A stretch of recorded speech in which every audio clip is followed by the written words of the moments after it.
The 2014 FIFA World Cup is soon upon us, and for the first time in ages, England doesn't expect.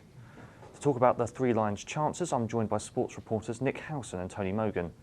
Guys, the expectations for England are quite a low period. There's optimism, sure, but no one's expecting us to waltz away and make it to the later stages of the tournament. Do you think that's justified? Absolutely. England, I guess you could say, limped through qualifying, yes, unbeaten, but they needed a win in that final game against Poland, on those two final games. They bring with them a squad which, if you compare it to, say, 4 years ago in South Africa, it certainly have deficit of quality there. They have a manager in Roy Hodgson who is reserved, plays a style of play that I don't feel will suit the tournament and suit some of the opposition that we're playing against. And you go back to some of the players that are involved as well. Yes, there's some young guns, but basically there's a core of players who have been there and failed before. So yes, expectations are justifiably low. Yeah. Much of that expectation, as you mentioned there, was shackled by the sort of less than impressive qualifying route.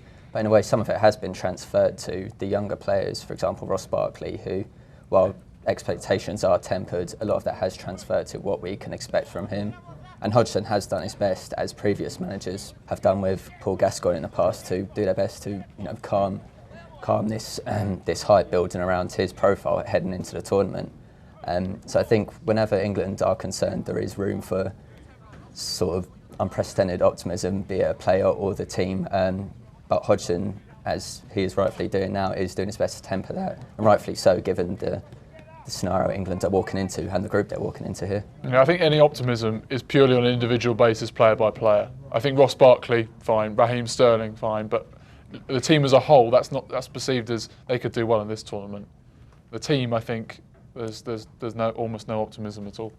I guess as well as the difficult group you mentioned, facing the likes of Italy, Uruguay and Costa Rica, and a squad which you said might have some promising individual talents, but not as cohesive as a whole. You've got the fact they're travelling to South America now, dealing with a different climate, humidity.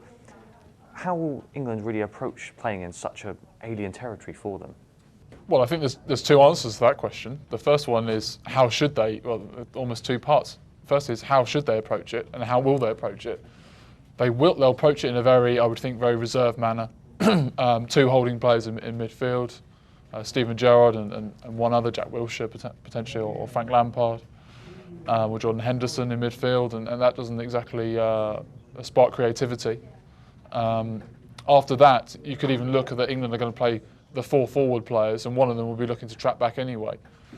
So that's an indication as to the way England are going to attempt to play. How should they play? Well, they should try and play with a bit of openness and try and take this World Cup as a bit of a free pass in some ways. I know it's a very difficult concept to grasp, because in the major tournament you go in, and why would you go in and not with the intention of winning?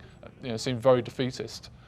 I take that point, but at the same time, let's try and be realistic about things. Let's try and build towards Euro 2016 and the World Cup beyond that as well, and try and build a philosophy of the way we play. Unfortunately, I just can't see that. I think England will try and get themselves out of the group and almost play in a manner they're trying to play themselves in the tournament and actually try and win it. And if they do that, it could be a very, quite a short summer for them. I think the idea of a free roll in the England team will be non-existent once the tournament gets underway. I don't think there's any room for that. That lack of tactical responsibility for a player where they don't have to concern themselves with tracking back or sticking to their man. I think against the opposition England are up against, Hodgson will see no sort of role for that player, possibly with the exception of Barkley. In terms of the other players who are looking to be at their best in that freedom role, like we look at Adam Lallana and again Rooney, there won't be space for any more than one player to operate with that freeness and that willingness to pull the strings as they see fit.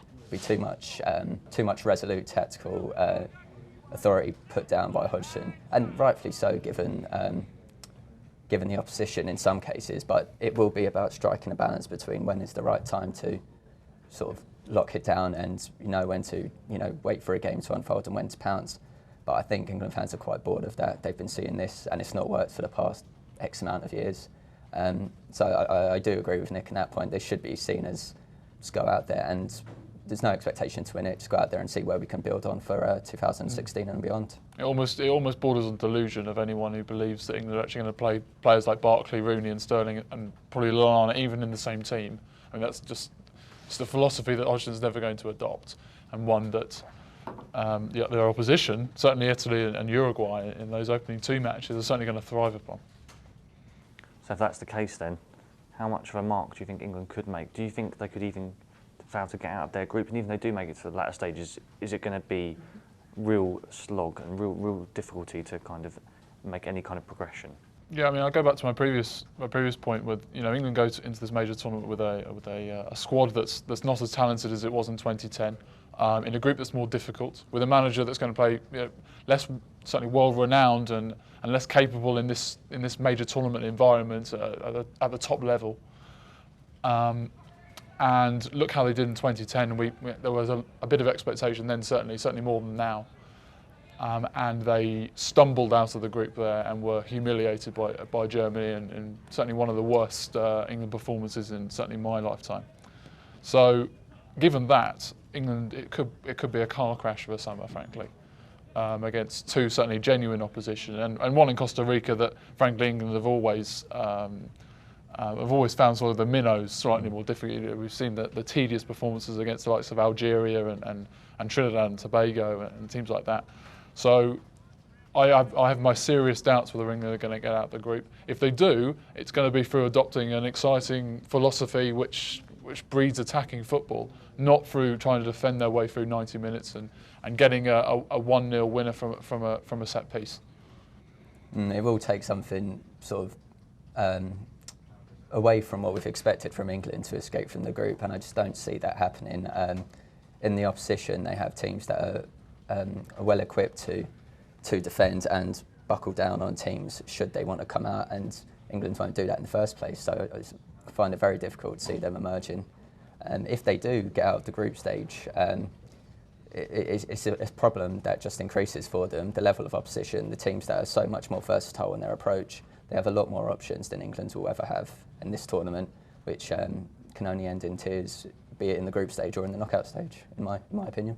The interesting thing is, I guess, is that, and without wanting to breed too much optimism, if England did get out of the group, playing in an exciting manner, because I believe that's the only way they can get out of it, then it could well work against. I mean, I think Colombia are the team that could potentially come up against if they were to finish second in that group, and if it works against Uruguay and Italy, there's no reason why it couldn't work beyond that. But I think that we should just perhaps expect it just a little bit lower and say that that's very unlikely to happen, and that England are more likely to sort of splutter their way through, and let's see what happens. Well, for all our coverage of the England side and the rest of the World Cup action, go to our website, ibtimes.co.uk/sport.